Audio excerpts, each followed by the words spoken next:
موعد مباراة مصر ومنتخب زيمبابوي في الجولة الأولى من كأس إفريقيا المغرب سنة 2025.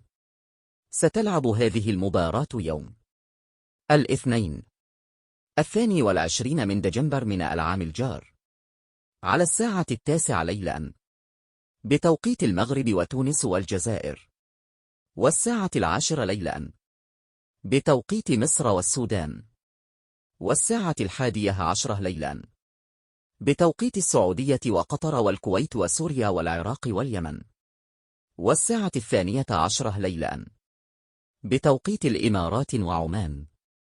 وستلعب هذه المباراة على ملعب إدرار بمدينة أكادير، وستنقل هذه المباراة على قنوات بي إن سبورت وقناة الرياضية المغربية TNT.